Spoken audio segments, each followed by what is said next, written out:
My mom. We moved to another state last week. We forgot to tell you. The words hung in the air like a stone dropped in water.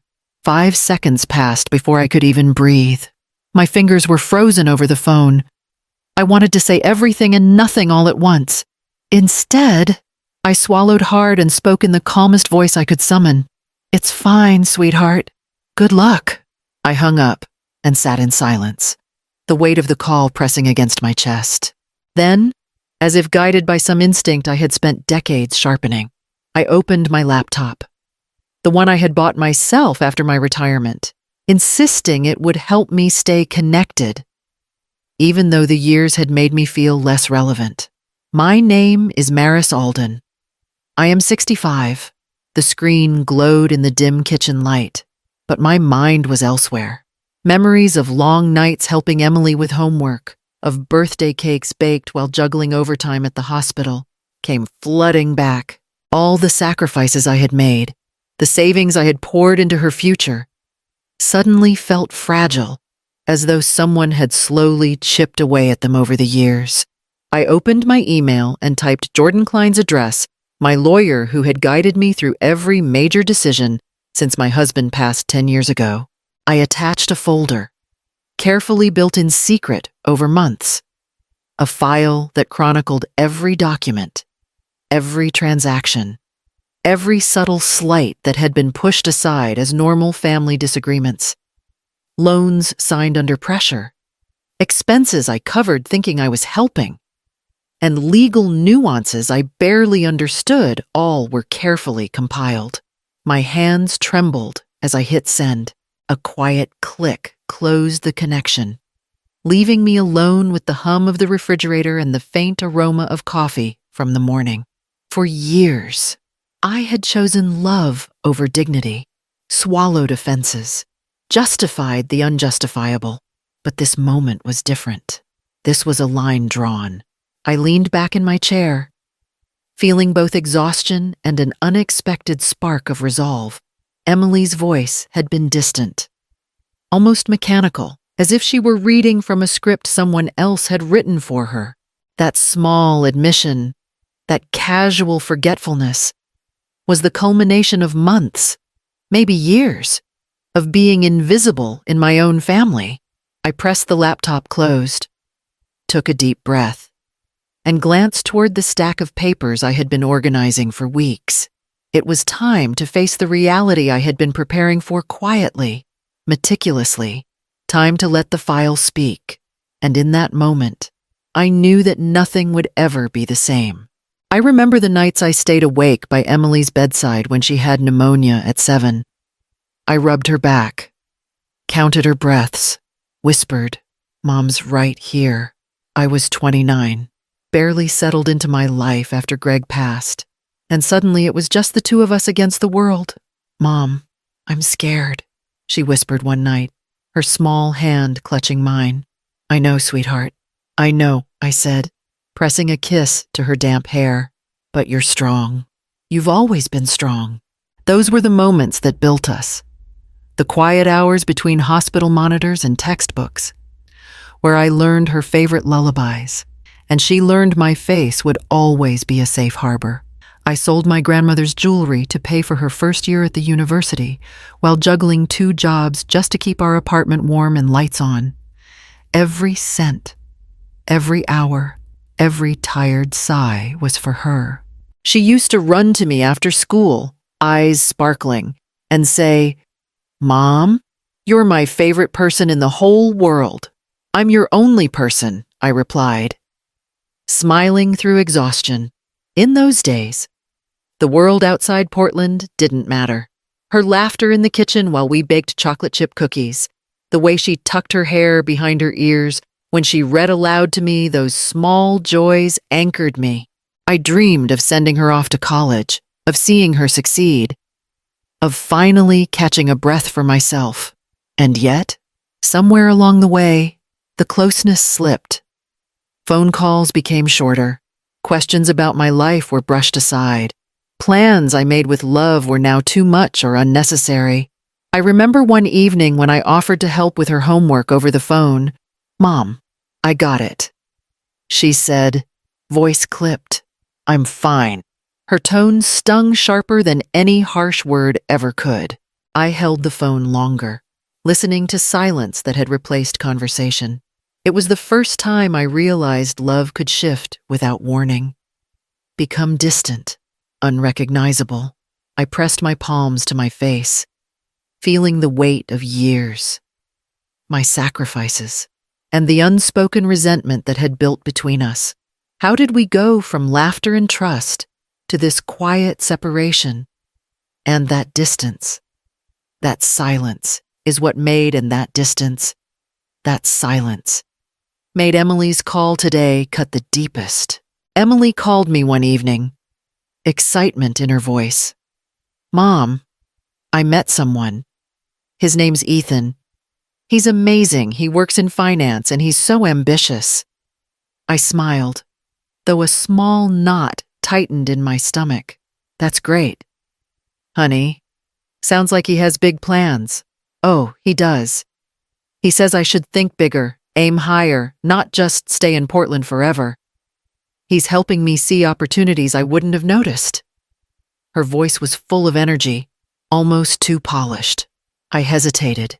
Opportunities are good, Emily. Just remember what matters to you and us. A pause. Mom, you worry too much. I know what I'm doing. Later, Ethan called. He was smooth, confident, every word measured. Maris, you raised a remarkable daughter, he said. But sometimes we need to let her step into her own life, even if it means challenging old habits. I nodded politely, but my heart raced. There was charm in his voice, yet a subtle pressure I couldn't ignore. Emily hung up, glowing. See, Mom, he's brilliant. He's helping me grow. I stayed on the line a moment longer, hearing the enthusiasm, sensing the shift. Her world was expanding, but I felt myself shrinking in it.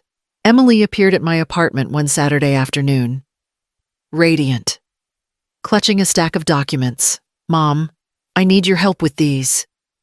It's just some refinancing and guarantor forms. Ethan says it's the smart move. I took the papers, brow furrowed. Refinancing, guarantor. Emily, this is a lot to ask. I don't know if Mom, please, she interrupted softly, gripping my hand. It's only $200,000. It'll secure our future. Give us flexibility. I promise. It's safe. Her eyes shone with that familiar mix of excitement and persuasion I had always admired. I hesitated, flipping through the fine print, feeling the weight of every word. I want to trust you, Emily. But this is a lot of my savings. I know, Mom. And I wouldn't ask if it weren't important. Ethan and I discussed everything. He'll walk you through it. A knock on the door announced Ethan himself. Tall, sharp, his voice smooth as he greeted me. Maris, thanks for letting me explain. This is a strategic opportunity. Nothing risky. Think of it as a bridge to bigger dreams. I nodded, caught between pride in my daughter and the unease crawling in my chest. I suppose I can review and sign, though it makes me uneasy. Just sign here.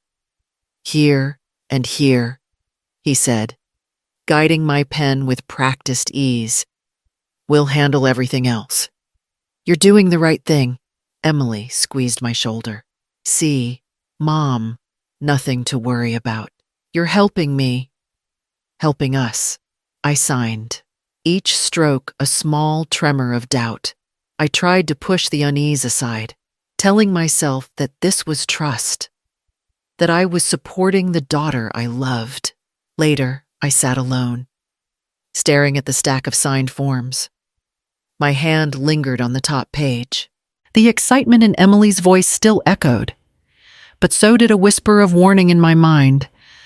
I felt both accomplished and unsettled. That day, I learned how easily love can blur the line between support and vulnerability, and how one signature can shift the balance of trust. When I arrived at Emily's new home, I barely recognized it. Every wall, every fixture, gleamed with the polish of wealth and ambition. Ethan stood by the door, smiling. "Mom, everything is perfect. You'll see how efficiently we've set things up."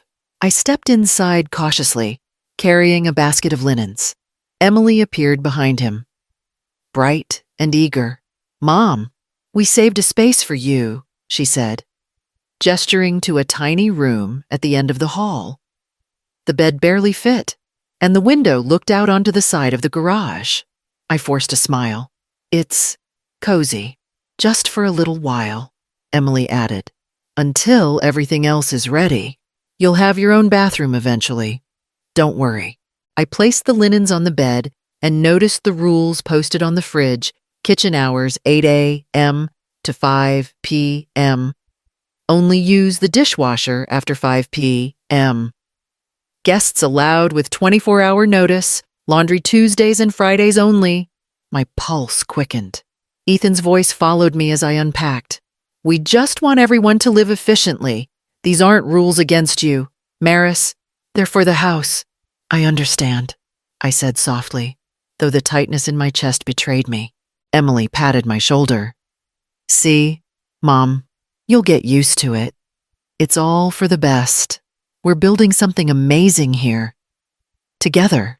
But together felt like a word stretched too thin. I glanced around the house I helped fund, touched the smooth counters I had signed for, and realized I was just a visitor in a space I'd sacrificed so much to create. Every polite smile masked the strict rules and control they now wielded over the house I helped fund. Later, alone in the tiny room, I sank onto the narrow bed. The house smelled of fresh paint and ambition, but it carried no warmth for me. I had helped build it with love and trust. Yet now I felt like an intruder.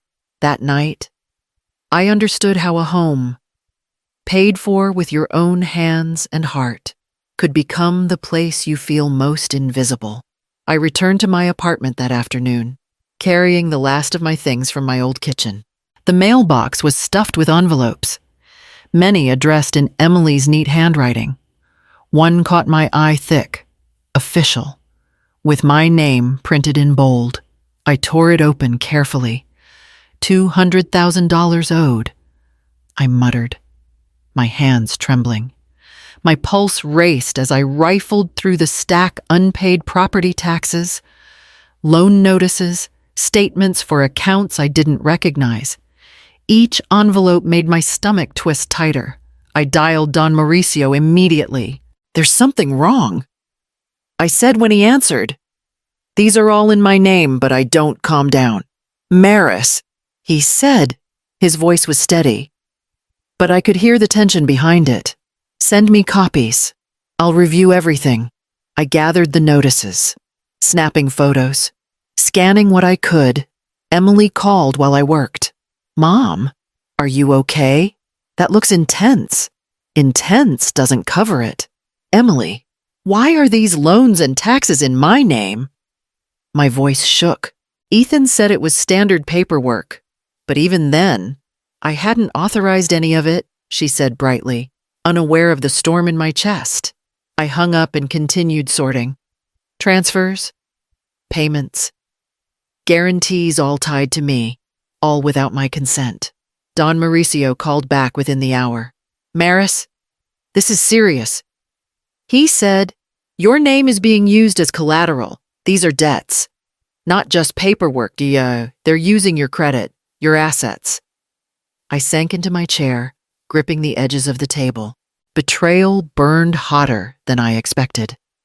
The daughter I had raised, trusted, and supported was now linked to every potential loss, every financial trap, every risk I never agreed to take. I stared at the mountain of envelopes.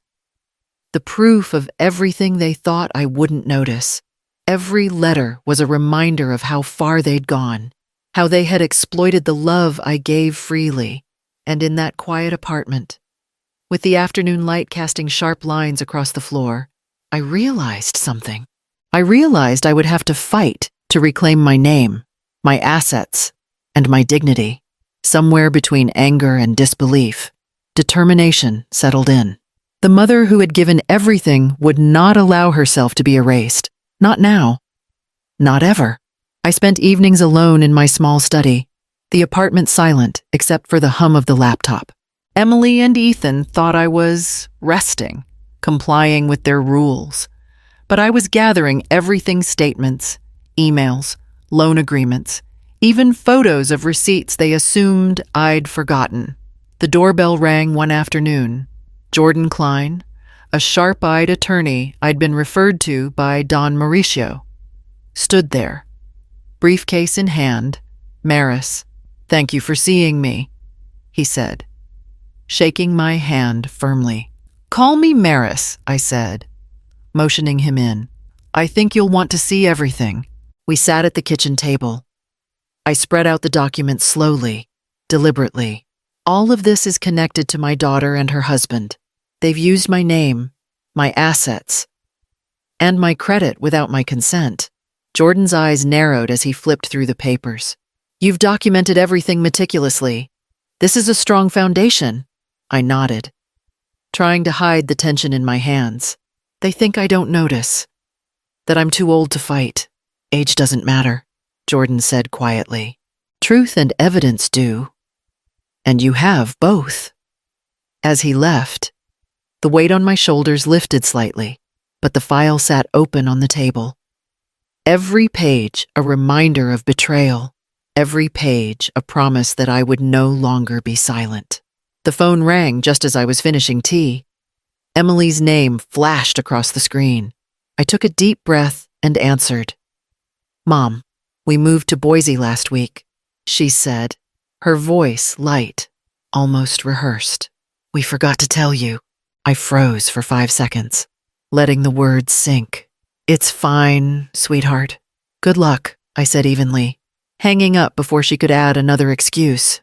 The apartment was quiet again, but the tension remained. My heart still raced. Boise, farther than I could have imagined, yet all the loans, the mortgage, the refinanced accounts, they still bore my name. I opened my laptop, fingers trembling. Jordan Klein's address was saved. With deliberate care, I attached the file I had been building for months: statements, emails, transfers, photographs. Everything Emily and Ethan thought I hadn't noticed. I pressed send. A quiet click, and the weight lifted slightly.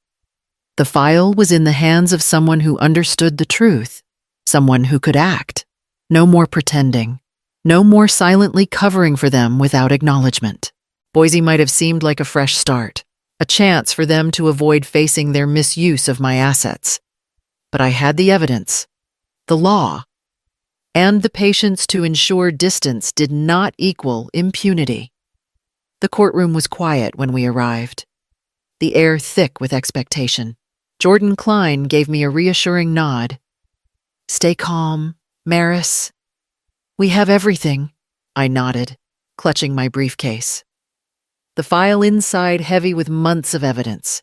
Emily and Ethan were already seated at the defense table, their expressions polite but tense. "Your Honor," Jordan began, standing with authority, "my client, Maris Hale, has been misled and financially exploited by her own daughter and son-in-law. We have documentation, correspondence, and records proving the misuse of her assets." Emily's eyes widened as he pulled out photographs, emails, and statements. "Mom," she whispered, her voice cracking. "Do you deny sending these transfers in my name without authorization?" Jordan asked sharply, pointing to a spreadsheet detailing thousands of dollars in loans and payments. Ethan stammered. I thought it was all okay. She said she trusted us." "She trusted you," I said, my voice steady, "and you took advantage of that trust. Every document, every email, every transfer, they all show the truth." Emily's hands shook as she covered her face. Ethan slumped in his chair, guilt washing over him like a tide. "I didn't know it would." "You didn't know," I repeated, voice quiet but cutting. "You built a house, a life, a narrative using my name and my savings. You made me the guarantor of your decisions without my consent. That is fraud. Emily, that is betrayal. The judge leaned forward, scanning the documents. This evidence is substantial. The court acknowledges the deliberate misrepresentation and unauthorized use of the plaintiff's financial assets. Consequences will follow. Emily's tears fell freely now. Ethan's jaw tightened. Neither could meet my gaze. I felt a quiet vindication, the weight of months of careful preparation lifting slightly. Jordan placed a hand on mine. You did the right thing. The gavel struck, and the reality set in the law was on my side. Consequences would be enforced, assets would be recovered, and for the first time in years, my voice had authority. My life had boundaries. As we left the courtroom, Emily whispered, almost inaudibly, "Mom, I'm sorry." I walked ahead, the sun on my face, the file still in my hands.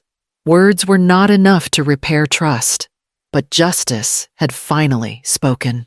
The moment I stepped into my new apartment, a sense of quiet settled over me. The walls were bare, the space small but mine, and for the first time in years, I felt control. Jordan Klein had confirmed everything. The agreement was voided. All unauthorized transfers reversed. My assets were restored, and the mortgage on Emily's house no longer carried my name. I set down the file that had defined the last 6 months of my life and let out a long breath. No calls, no interruptions, just silence. A message popped up on my phone. Emily, Mom, can we talk? I stared at the screen, thumb hovering over the reply button. My instinct was to answer immediately, to bridge the gap. But I paused. This time, my healing mattered more than apologies or explanations. I texted instead, "Not right now. I need space. I'll reach out when I'm ready." I walked to the small balcony overlooking the Willamette River. The water moved steadily, indifferent to the chaos of the past months. I poured myself a cup of tea and sat, letting the rhythm of the river echo the steadiness I was reclaiming inside myself. Later, Jordan called to confirm that all legal notices had been served, that the freeze on Emily's assets was in effect, and that the court recognized my full authority over my property. His voice was calm, professional, but warm. "You did what you needed to do. Maris, now it's time to live for you." I smiled quietly. A small, private victory. I had navigated betrayal, taken back my dignity, and created a life where my choices mattered. No one else dictated my hours, my space, or my peace. I tapped the phone lightly. "Thank you for your support. Comment below if you've ever had to reclaim your life and dignity."